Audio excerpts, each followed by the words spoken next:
बदबख्ती कैसे आती है? अच्छे अच्छे लोग जलील कैसे होते हैं? ताकतवर लोग, कल का ताकतवर बादशाह आज जमीन के नीचे कैसे जाता है? अल्लाहु अकबर।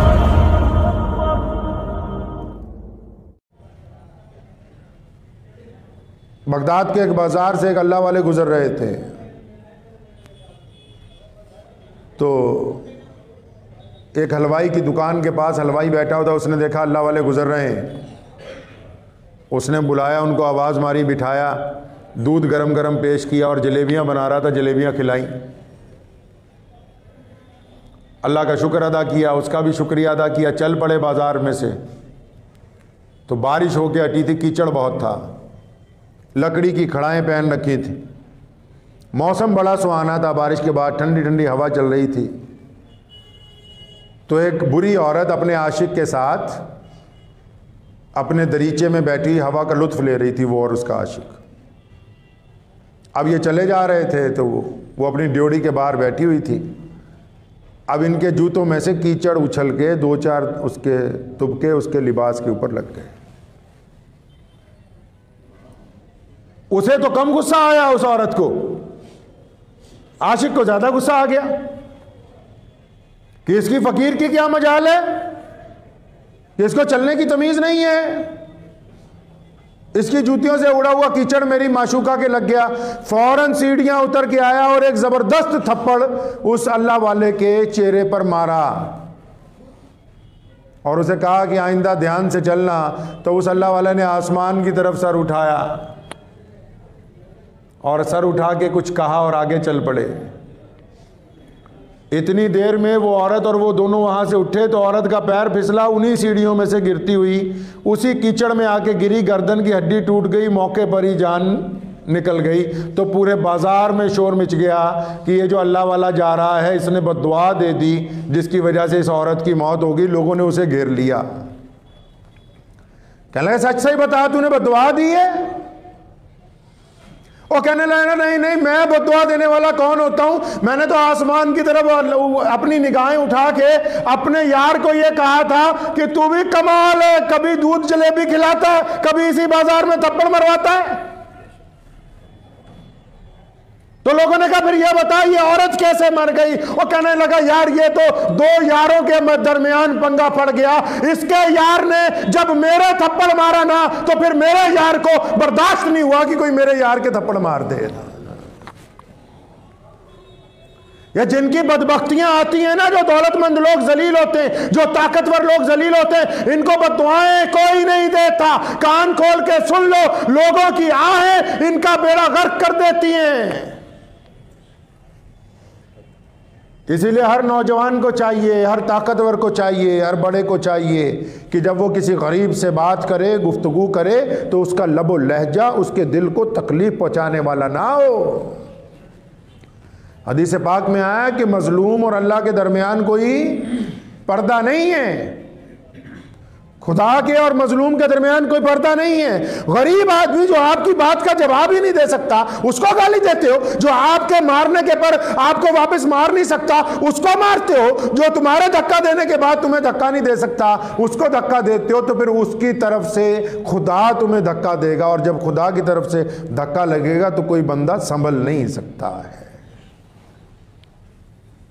इसलिए लोगों के साथ अपने वतीरा इख्तियार करते हुए इबादत की कबूलियत का मेयार ये है कि अगर 5 वक्त नमाज पढ़ रहे हैं लेकिन वो दिल खाली खाली है, लुत्फ नहीं आ रहा, नमाज में लुत्फ नहीं आ रहा, तो इसका मतलब नमाज अपने मेयार को नहीं पहुंची है। अभी कुरान पाक पढ़ रहे हैं, दिमाग कहीं और लगातार चल रहा है, बार बार जा रहा है, टिक ही नहीं रहा, हमारे साथ ही नहीं दे रहा, तो इसका मतलब अभी तिलावत के अंदर रूहानियत शामिल नहीं हुई है।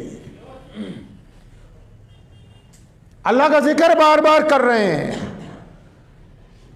और किसी कोई बंदा हमसे माफी मांगने आता है, हमारे दिल में पूरा जोश उठता कि नहीं तुझे माफ नहीं करूंगा, तो इसका मतलब अभी इबादत अपने मेयार को नहीं पहुंची। पुरानी रंजिशें बार बार याद आती हैं, पुरानी दुश्मनियां बार बार याद आती हैं, तो इसका मतलब अभी इबादत ने अपना रंग दिखाना शुरू नहीं किया है।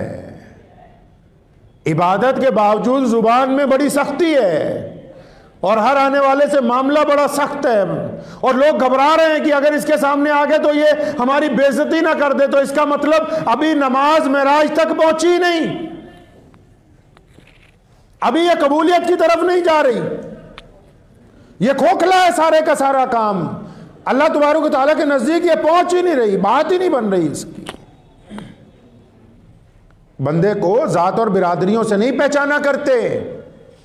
याद रखो, अल्लाह के नबी हज़रत मोहम्मद रसूलुल्लाह सल्लल्लाहु अलैहि वसल्लम ने जात और बरादरी को तोड़ा है। मोहम्मद रसूलुल्लाह ने छुआछूत को ख़त्म किया। मोहम्मद रसूलुल्लाह ने इंसानियत में बराबरी का पैगाम दिया। अब भी अगर कोई ये समझता है कि मैं दूसरे को जात और बरादरी के मियार से तोलूंगा तो उसकी बहुत बड़ी बेवकूफ़ी, क्योंकि तमाम इंसान एक बराबर है।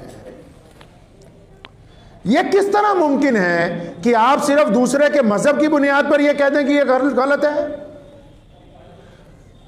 आप सिर्फ दूसरे की बरादरी की बुनियाद पर उसको कह दें कि यह गलत है? अल्लाह तबारक व तआला पूरे आलम के रब है, और मोहम्मद रसूलुल्लाह को जब भेजा पूरे आलम के लिए रहमत बना के भेजा है, सिर्फ मुसलमानों के लिए रहमत नहीं बना के भेजा है। आपसे कोई बंदा मुतालबा करता है तो आप अपने मियार के मुताबिक जवाब दिया करें। अब आपका मियार क्या है ये आपने तय करना है। कोई आपसे सलाम करे तो आप उसको धुतकार दें तो ये आपका मियार नीचा है। कोई आपसे सवाल करे और आपकी जेब में रकम होने के बावजूद आप सोचे कि नहीं इसको कुछ नहीं दूंगा, तो इसका मतलब आपका मियार कंजूसों वाला है। कोई आपसे माफी तलब करता है और माफ करने के बावजूद आप कहते नहीं बदला लूंगा, तो इसका मतलब आपका मियार जालिमों वाला है। कंधार में एक हकीम साहब के पास कोई साहब गए, उन्होंने कहा मुझे फलां तकलीफ है। उन्होंने कहा बन तो जाएगी लेकिन अगर खालिस शहद तुमको मिल जाए। तो पूरी मंडी में घूमा, उन दिनों शहद नहीं मिला। किसी ने कहा कि सुल्तान महमूद गजनवी बादशाह, उसके पास दरबार में चले जाओ, सरकार के पास सारी चीज़ें रहती हैं ख़जाने में। तो वो अपनी छोटी सी डिबिया लेके बादशाह के दरवाजे पर गया। बादशाह तो मिलते नहीं है किसी को, चाहे कोई भी हो। बादशाह का पीए मिला, अयाज। उसने अयाज को कहा कि मुझे थोड़ा सा शहद चाहिए, तो क्या मिल जाएगा? तो अयाज क्योंकि बादशाह का खादिम था, कहने लगा शहद तो माशाल्लाह बहुत है हमारे ख़जाने में, माल खाने में बहुत कुछ रखा हुआ है, लेकिन मैं आप यहाँ रुक जाओ, एक बार बादशाह को पूछ लूँ, उनकी इजाज़त होगी तो मैं दे सकता हूँ, मैं बजाते खुद मुलाजिम हूँ। वो बंदा बाहर खड़ा हो गया। अब अयाज गया सुल्तान महमूद के पास। उसने कहा जनाब एक बंदा आया है, उसको शहद चाहिए, आजकल शहद का मौसम नहीं है, हमारे माल खाने में पड़ा हुआ है, आप इजाज़त दें तो ये उसकी डिब्बी है, ये उसका बर्तन है, इसके अंदर शहद डालना है। बादशाह ने अयाज के कंधे पे हाथ रखा, कहने लगा अयाज भाग के जाओ और पूरे 2 कनस्तर भरे हुए 2 डोल शहद के उस बंदे को दे आओ, बाहर जो खड़ा हुआ है। 2 खादिम ले जाओ, उठवाओ। शहद मांगने आया थोड़ा सा, और बादशाह कितना दे रहा है? 100 किलो, 50-50 किलो के कनस्तर। कहने लगा वो दोनों दे आओ। अयाज ने बड़ी हैरानी से पूछा, कहने लगा बादशाह हुजूर उसको 1 डिब्बी की ज़रूरत है और वो 1 डिब्बी शहद चाहता है, आप कहते हैं कि 2 कनस्तर दे दें। सुल्तान महमूद ने कहा अयाज वो अपनी हैसियत के मुताबिक मांग रहा है और हमको अपनी हैसियत के मुताबिक उसको देना है। मुझे उम्मीद है कि आपको ये वीडियो पसंद आई होगी।